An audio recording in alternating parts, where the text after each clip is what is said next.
ગુજરાતી રમતગમતની ઓળખને આંતરરાષ્ટ્રીય મંચ સુધી લઈ જવાના ઉદ્દેશ્ય સાથે ગુજરાત ગ્લેડિએટર્સની સત્તાવાર ટીમ અને જર્સીનું લોન્ચિંગ કરવામાં આવ્યું છે. જીટો પ્રીમિયર લીગ 2026માં ગુજરાત ગ્લેડિએટર્સ ગુજરાતનું પ્રતિનિધિત્વ કરશે. લીગનું આયોજન 24 ઓગસ્ટથી 5 સપ્ટેમ્બર 2026 દરમિયાન કોલંબો અને શ્રીલંકામાં થશે.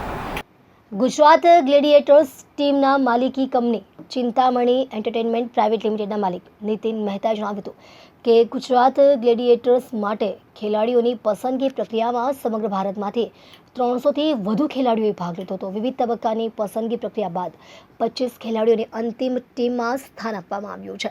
હવે આ 25 ખેલાડીઓ કોલંબોમાં ગુજરાતના નામ અને ઓળખ સાથે મેદાનમાં ઉતરશે. નીતિન મહેતાએ કહ્યું હતું કે ટીમનું નામ કોઈ બિઝનેસ કંપની કે કોર્પોરેટ ઓળખ પરથી રાખવાના બદલે સીધું ગુજરાત રાખવાનો નિર્ણય કરવામાં આવ્યો છે.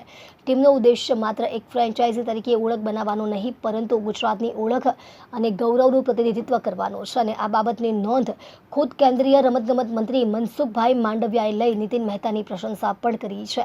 ટીમના માલિકે જણાવ્યું હતું કે ગુજરાત ગ્લેડિએટર્સની પસંદગી પ્રક્રિયામાં 300થી વધુ ખેલાડીઓએ ભાગ લીધો હતો. દરેક ખેલાડી માટે ટ્રાયલ પોતાની પ્રતિભા સાબિત કરવાની તક બની હતી.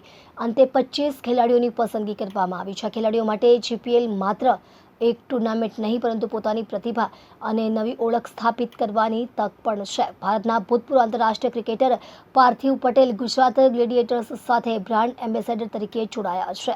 ભારતીય ક્રિકેટનો અનુભવ, રમતની સમજ અને ગુજરાત સાથેનું તેમનું જોડાણ ટીમ માટે મહત્વપૂર્ણ ગણવામાં આવી રહ્યું છે. આજે જે જીતો પ્રીમિયર લીગની ગુજરાત ગ્લેડિયર્સની ટીમ છે એનું જર્સી લોન્ચ છે સાંજે, અને અત્યારે આપણે પ્રેસ કોન્ફરન્સમાં છે. એક મારા માટે કે પાર્થિવ પટેલ માટે એક બહુ એક પ્રાઇડની વસ્તુ છે કે ગુજરાતની ટીમને મને રેપ્રેઝેન્ટ કરવાનો મોકો મળ્યો છે. નવીનભાઈ મહેતા જે આપણે અહીંયાના જે નીતિનભાઈ મહેતા જે આપણે અહીંયા ઓનર છે ટીમના, એમણે એક ઓપોર્ચ્યુનિટી આપી છે. તો આઈ એમ શ્યોર બધા જે જૈન કમ્યુનિટી માટે જે ટુર્નામેન્ટ થઈ રહી છે એમાં બધાને એક સારી ઓપોર્ચ્યુનિટી મળશે. અને આવું જે વર્લ્ડમાં બહુ જ ઓછી કમ્યુનિટી કરતી હોય છે, અમારી જીતો એક લાર્જેસ્ટ કમ્યુનિટી છે કે જે આવી રીતે બધાને રિપ્રેઝેન્ટ કરી રહી છે અને બધાને સ્ટેજ આપી રહી છે છોકરાઓને રમવા માટે. આઈ એમ શ્યોર એનાથી કમ્યુનિટીને ફાયદો થશે અને બધાને ઘણો ફાયદો થશે, પ્લેયર્સને પણ. મારો રોલ એક ટીમના ફેસ તરીકેનો છે. એટલે હું આજે સવારે પ્રેક્ટિસમાં પણ ગયો હતો. એટલે જ્યારે જરૂર પડે ત્યારે બધાને એક મોટિવેશન તરીકે કામ કરવાનું અને સમજવાનું કે એ લોકોને કેવી રીતે ઇમ્પ્રૂવ થઈ શકે, તો એવી રીતનો આ મારો રોલ રહેશે. ઇન્ટરનેશનલ માટે કઈ રીતની તૈયારી રહેશે તમારા છોકરાઓ? ઇન્ટરનેશનલ ઓબ્વિયસલી એક શ્રીલંકામાં ટુર્નામેન્ટ થઈ રહી છે, એટલે કન્ડિશન્સ જુદી હોય, ત્યાં થોડી પિચ સ્પિન થતી હોય છે, વરસાદ બી હશે, હ્યુમિડિટી બી હોય, એટલે ઘણી બધી ચેલેન્જીસ છે. પણ અહીંયા ટીમમાં ઘણા બધા એક્સપિરિયન્સ પ્લેયર્સ છે કે જે આ વસ્તુને હેન્ડલ કરી શકે એમ છે. તો એમના માટે એક સારો સ્ટેજ છે.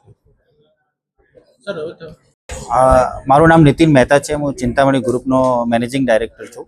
અમે લોકો આ ગુજરાત જે લીગ ગુજરાતી ટીમ રિપ્રેઝેન્ટ કરીએ છીએ જેપીએલમાં, એ જૈન કમ્યુનિટીને આગળ લાવવા માટે અને જૈન પ્લેયરને એક એવો મોકો મળે કે એ આઈપીએલ ના રમી શકે, ઇન્ડિયા નહીં રમી શકે, તો એનું એક પ્લેટફોર્મ ઊભું કરીએ છીએ કે સારા ટેલેન્ટેડ પ્લેયર હોય એમને એક જૈન કમ્યુનિટીના માધ્યમથી એક સારો એક એવો પ્લેટફોર્મ મળે કે એ માધ્યમથી એમનું સપનું પૂરું કરી શકે છે.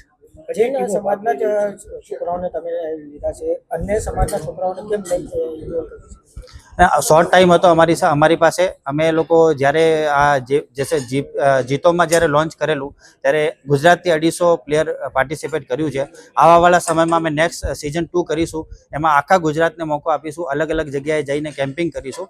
ને એથી આ જે અમે ફર્સ્ટ ટુર્નામેન્ટ છે, અમારો બી ફર્સ્ટ અનુભવ છે, એ અમે શ્રીલંકામાં કરીએ છીએ. ત્યાંથી અમને જે રિસ્પોન્સ મળશે એ હિસાબે અમે ઇન્ડિયાની અંદર સિટી વાઇઝ આખું કરીશું. જે છોકરાઓ છે એમને કઈ ફી રાખવામાં આવી છે કે ભાઈ આ ટુર્નામેન્ટમાં તમે સોરી ફી કઈ રાખવામાં આવી? ના, છોકરાઓની કઈ ફીસ નથી.